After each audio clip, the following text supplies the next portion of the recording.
Почему? Когда-нибудь вы задавали вот такой вопрос, почему? Почему именно со мной? Почему это случилось? Почему Бог допускал? Почему? Потому что, вы поймете сейчас, но когда я ждал добра, пришло и зло. Когда ждал свет, пришла тьма. Вот вчера, после вечера, еще один пастор тоже рассказал вот свою историю, свое свидетельство. И он вот был именно в больнице, посещать там одного человека, который вот болел. И он не знал, но в том именно не палате, отделение, в том отделении, или в той комнате, там вот в основном были люди, которые, то есть, были заражены, то есть, каким-то там бактериям. Вот, и то есть, он не знал, наверное, вот зашел вот туда без маска, без ничего и так далее. И, короче, и он заразился тоже. И боролся, и так далее, и так далее. Было очень вот сложно. То есть, он пошел вот и делать добро, а в итоге и зло, вот, знаете, вот когда мы говорим вот зло, да, в тот момент кажется, что, знаете, вот потерял, страдал, но когда мы доверяем вот Богу, мы поймем, что все, что Бог делает, не в жизни всех, но в жизни тех, которые доверяют Ему по-настоящему, будет содействовать именно ко благу. Аминь. Но когда я ждал вот добра, пришло зло. Когда я ждал вот света, пришла тьма. Мы не всегда готовы и сталкиваться с потерями и неудачами в жизни. И когда это происходит, у нас сразу возникает вопрос: почему? Почему, Господь? Почему со мной? Почему даже веря в Бога, я вот живу как в аду? На самом деле, мы никогда не бываем полностью готовы к таким ситуациям. Иногда задавать вопрос «почему» – это всего лишь бесполезный и утомительное упражнение. Эти «почему» чаще являются жалобами и выражением отчаянным, чем настоящими вопросами. Они мало чем помогают. Знаете почему? Потому что вот в тот момент происходит вот и критика. Знаете, в тот момент происходит сомнение. Вы знаете, что сомнение аннулирует веру любого человека. Неважно, кто он же 50 лет вот в Евангелии. То есть он, как епископомаслец, 61 год вот в Евангелии, верю, что есть верит в Слово вот Божье, проповедует Евангелие. То есть неважно, но если человек вот в какой-то момент в своей жизни, он позволяет сомнениям руководить их жизнью, их разум, то есть, как и страх, он просто становится рабом именно этих сомнений. Так же, как становится рабом именно и страхом. Кому понятно? Понимаете? То есть и страх вот и приходит, сомнения вот и приходит ко мне, приходит вот и к вам. Но нам что? Нам решать. То есть нам определить. Понятно, что мы вот и не робот. Понятно, что вот, знаете, иногда или часто человек говорит: да, мой Бог, я вот и готов, идти за тобой до конца, и человек молится: о, мой Бог, я готов.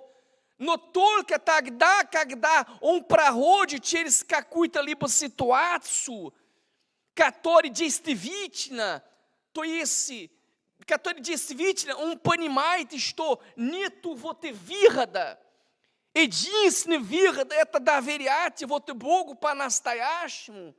Тогда, в тот момент, вот когда он проходит через такие вот ситуации, он показывает на самом деле, вот если он доверяет Богу по-настоящему или нет.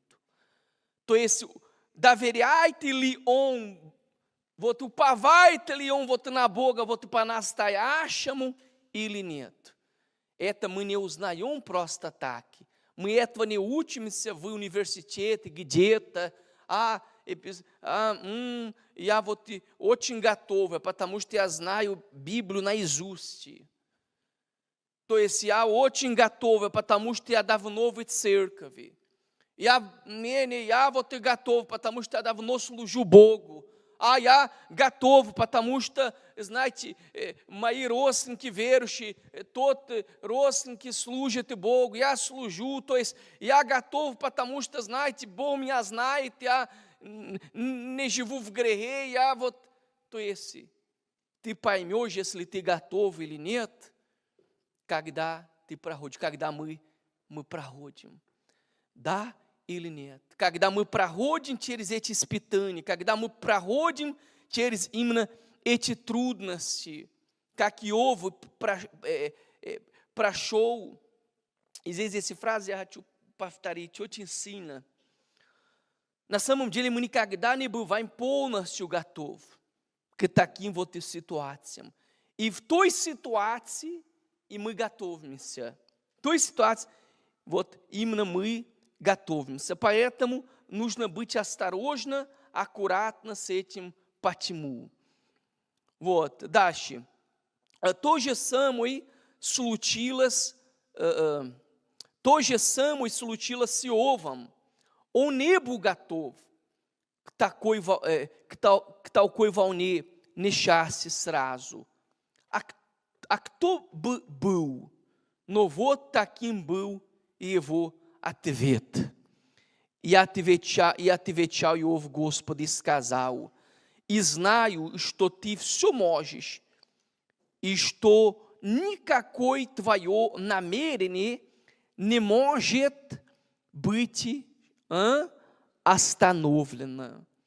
Кто сей омрачающий провидение ничего не разумея. Так я говорю, о том, чего не понимал, о делах чудных для меня, которых я не знал. Слушай, и я буду говорить, и я буду спрашивать тебя, и ты объясни мне. Я слышу о тебе слухом, да, теперь мои глаза видят тебя. Раз сказал я, и не отвечу дважды, и более не буду говорить. Пустыня боли испытала пределы силы Иова, сокрушила его дух и привела к самому большому сокровищу, который может обрести человек познанию Всевышнего.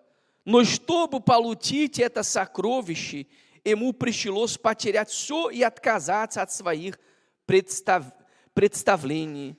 Несмотря на свою подлинную веру и примерное поведение, Иов признает, что все, что он знал о Боге, было поверхностным и основано лишь на теории. То есть, и что случилось, вот как мы знаем, вот с ним, и даже его, вот и жена, и даже самый близкий вот человека для него, что говорила вот ему? Прокляни Бога, и что? e umeri. Praklini vote esse. A zatim te bude da veriatimu. No kak ti vote na rajas ta com vote palagenium ti bude vote da veriati vote mu. Kamu panhatna. Это очень сильно, очень сильно. Сокрытой принадлежит Господу, Богу нашему, а открытой нам и синам нашим вовек, чтобы мы исполняли все слова закона всего.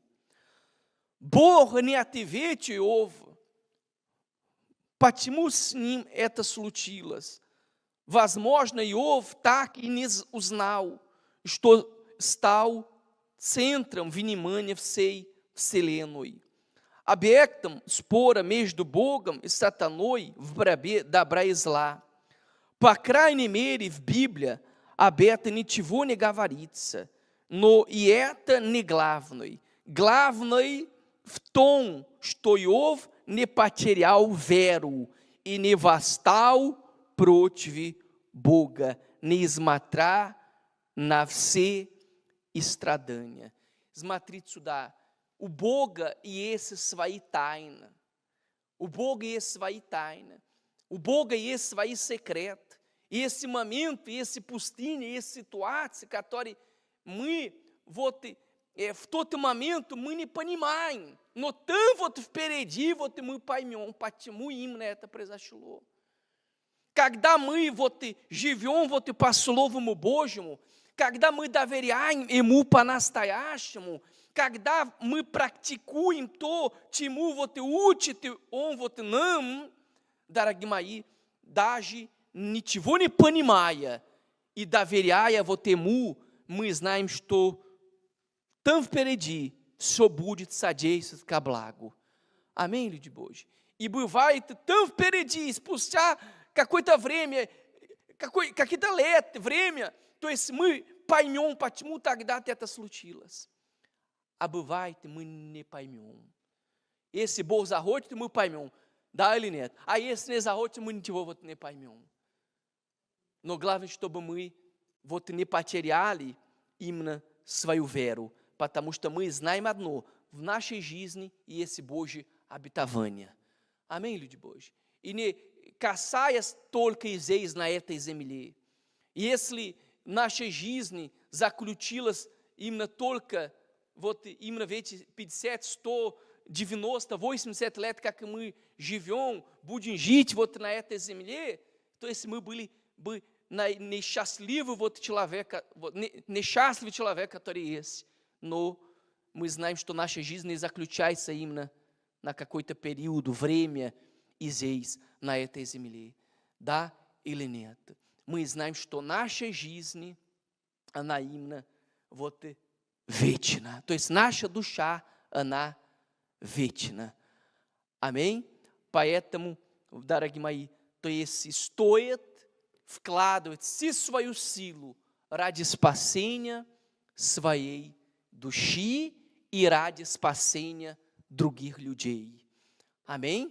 То есть стоит то есть вкладывать все силы ради своего спасения и ради спасения других людей. Кому понятно? Вы понимаете? Люди в этом мире не понимают. Душевный человек не понимает. Люди, которые живут по плоти, не понимают. Но мы понимаем, что важнее всего в нашей жизни это наше спасение и спасение других людей.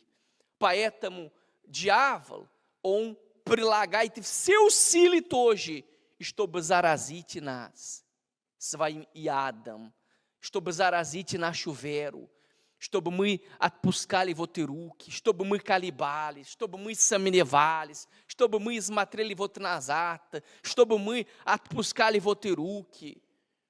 Кому понятно? Но я должен именно в эти трудные моменты, через которые я прохожу, воспользоваться именно моментом, чтобы больше приближаться именно к Богу. И когда дьявол, он думает так: все. Потому что дьявол, он видит, он знает, он наблюдает. Он понимает, где вот наша вера, вот и тут, когда вера вот и здесь. Он знает, он понимает. И когда он ожидает момент, потому что он ожидает момент.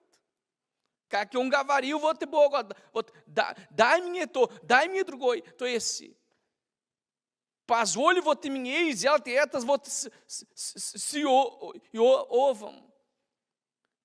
И тогда ты поймешь, если он будет верен тебе или нет. Понимаете? То есть, esse вот момент в нашей жизни, который он только ждет, чтобы мы говорили: все, хватит, уже не могу. И возвращаю вот назад, откуда я вышел, откуда я вышла. Понимаете? Что происходило наибольшая несправедливость. Как мы говорили тогда, Иисус, Бог возлюбил нас, посылал вот Сына, который пришел, умер на кресте, чтобы мы были спасенными, чтобы мы были спасены.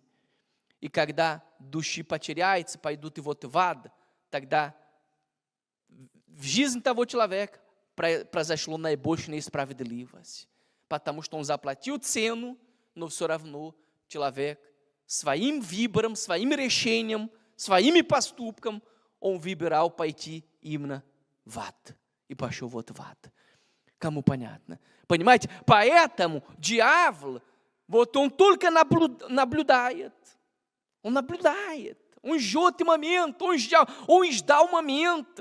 Он трижды пытался уговаривать Иисуса. Он трижды пытался соблазнять Иисуса там в пустыню. В самый трудный момент Иисуса, когда было тяжело, он пытался сеять сомнения. Он пытался, чтобы он поколебался. Но Иисус доверял Отцу до конца. Кому понятно? Вы понимаете? И в тот момент, вот когда Иисус видит, что слишком тяжело, он говорил: Отец, если возможно, перенеси вот именно чашу. Но чтобы не была моя воля, а твоя воля. А чаша перенесла? Нет. Он должен быть. Я должен быть пройти. Ты должен быть. То есть пройти. Но главное здесь это не терять свою веру. Потому что тот, кто обещал, он исполняет. Он верный. Amém, люди Божьи? Он не оставляет нас. Он не оставляет. Итак, не оставляйте упования вашего, которому предстоит великое воздаяние. Терпение нужно вам, и чтобы, исполнив волю Божью, получите обещанное. Amém? Телефон с собой, пастор. Открой там то, что я отправлял в группу вам, пасторов. Пастор там из Греции, он мне отправлял значение на грек. Именно вот это слово, касаясь вот именно это местописание евреям. Итак, не оставляйте упования вашего, которому предстоит великое воздаяние. Терпение нужно вам. Здесь написано так, сейчас я скажу вам.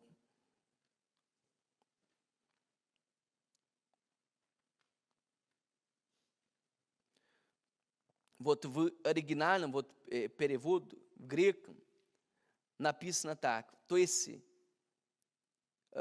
здесь вот терпение, вот здесь, вот, или вот пребывание, то то есть не оставляйте упования вот и ваш, то есть пребывайте, да, пребывайте в уповании вашего, которому предстоит великое воздание. Терпение вот нужно вам. Вот это вот слово, вот терпение, вот пребывание, вот означает на греком, если соединить это слово, то есть это пребывать под давление, то есть это терпеть вот именно давление.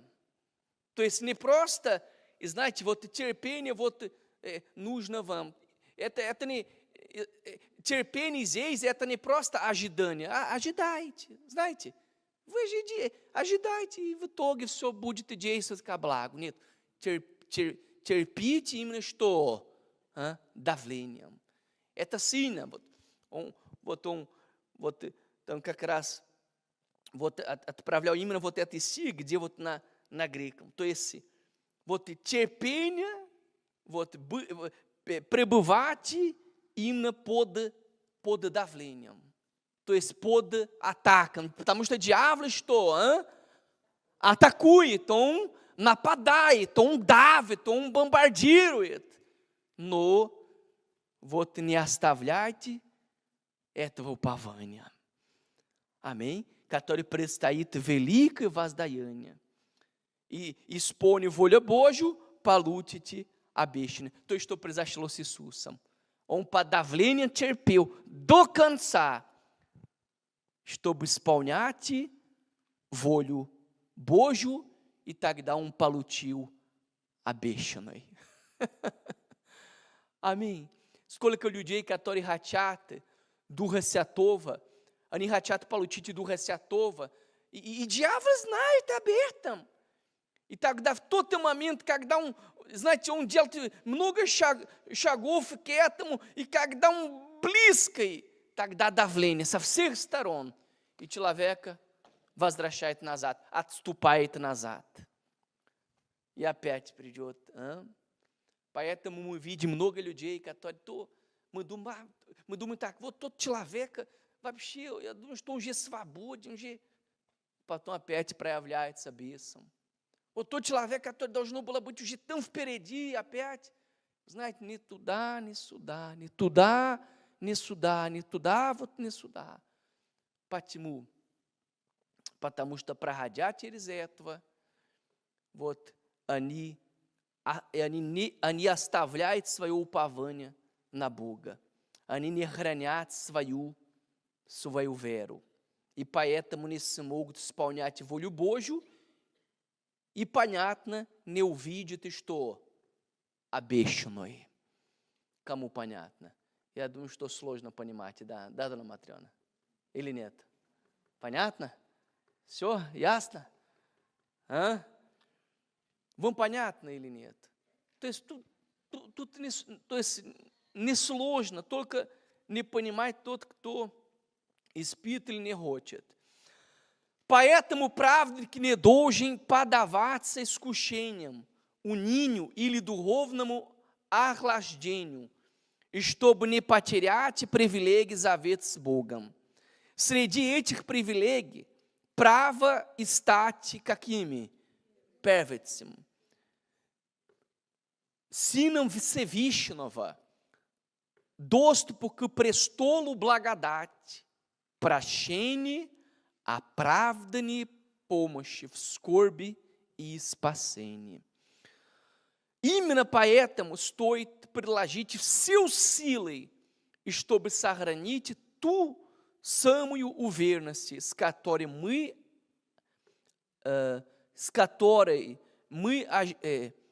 однажды пришли ко Христу, быть верным, глядя на Его вечное обетование.